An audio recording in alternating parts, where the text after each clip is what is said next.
the general boarding lane. You're now welcome to board at this time. Main cabin 3, welcome aboard.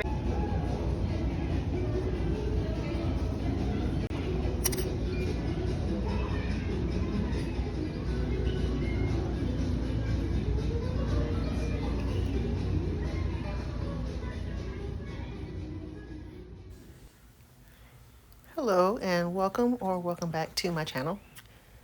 I want to preface this by saying that I really hesitated painting this particular sketch because it was actually my favorite sketch in this entire sketchbook.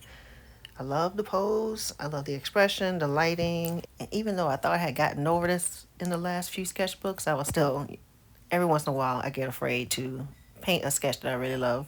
I drew this while waiting for our flight during the holidays. I really started loving drawing while waiting at the airport because I hate waiting at the airport. So this gives my hands something to do. These are not drawn live because my kid would never sit still for that long. So it is from a photo that I took. The photo was actually taken in my car, and I think it was super early in the morning while we were waiting for his daycare to open. So it was still dark outside, and the only light was the overhead light in the car. So this wound up being a very dimly lit photo, but it made for a good lighting study for me to practice. So as usual, I started wet on wet because I like laying down those first layers very light and loosely.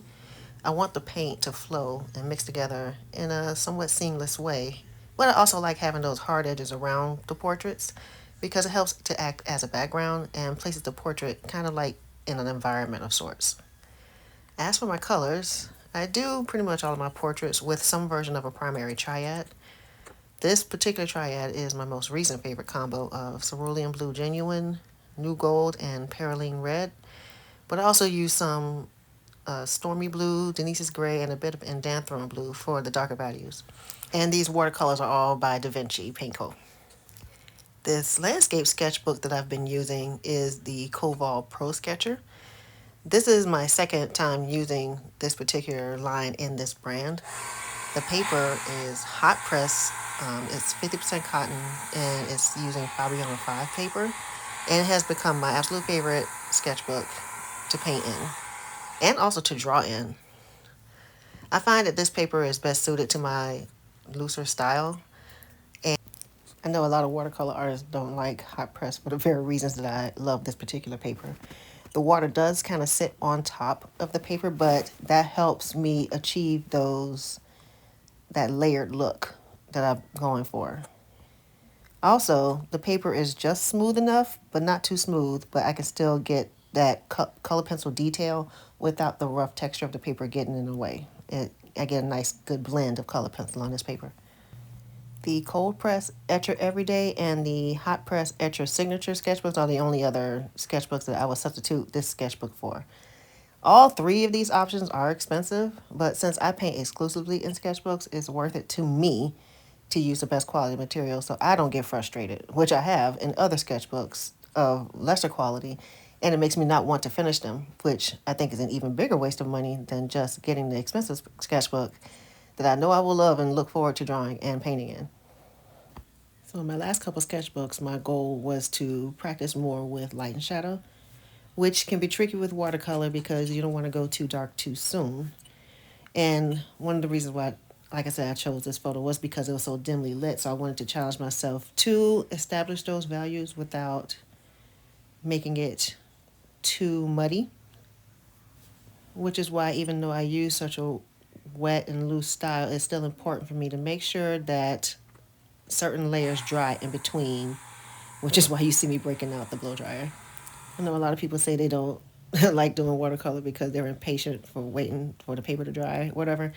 But you can use a blow dryer or a heat gun. Just use it on a lower setting, which is what I do, and it dries a lot faster, especially if you're doing like sketchbook work like this, where I'm really just doing studies. Another thing I like to do with my watercolors, which some people might not agree with, is I like to use granulating blues as my shadows on my portraits. If you don't know what granulation is, certain watercolor pigments have this textural effect that happens when the paint interacts with a lot of water, and it looks kind of grainy. It looks like grainy particles. And now Obviously, if you're painting skin, you might want the skin to look smooth, but I like the effect because not only does it give you that texture, but that texture allows, like when the blues mix with other colors, you'll see the separation of the two colors. So you'll see, like when I mixed, if I mixed like the blue and the red to create a purple, you'll see the blue and the red kind of separate, and it gives the painting a bit more visual interest. Plus, it's also a really cool effect in hair. And since I tend to like to paint coarser hair textures, that granulation really helps to get that texture across.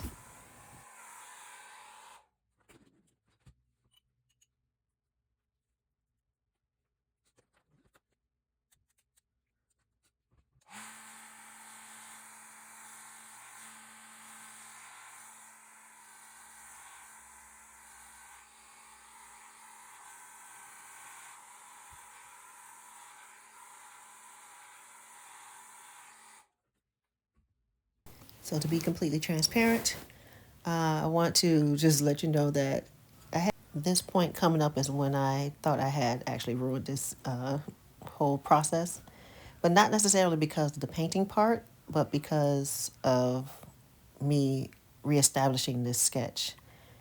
And the reason why I thought that is because it started to not look like the original sketch, and that's the whole point of me painting in this loose way, because it helps to maintain that undersketch.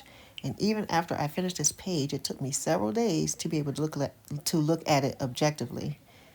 But I figured out what the problem was. I was looking at photos of this page because I always take pictures and I post them, and I do my reels.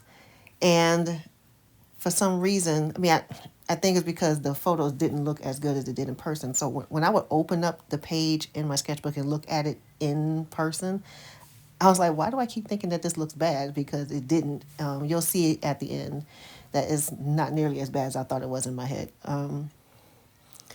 So that's to say, it just looks better in person than it does on camera. But this is why we need to take a step back and be able to look at our work objectively. I'm actually quite proud of this sketch now, because I set out to depict that dim overhead lighting, and I think I succeeded for the most part. So anyway, I don't really have much else to say. I didn't want to talk throughout the whole video. I wanted to do kind of a half and half so that the people that like to just watch the process without my yammering can do that. You can even turn the sound off if you want. I won't be offended. But I do want to thank you for watching this video and for all of your kind comments on my past videos. I think this is the part where I'm supposed to ask you to like and subscribe, but I'm not your mom, and I hate being guilt tripped, so you can do whatever you want. I post these for fun, and I hope you enjoy it too. All right, I'm done talking now. Please enjoy the rest of the video. Bye.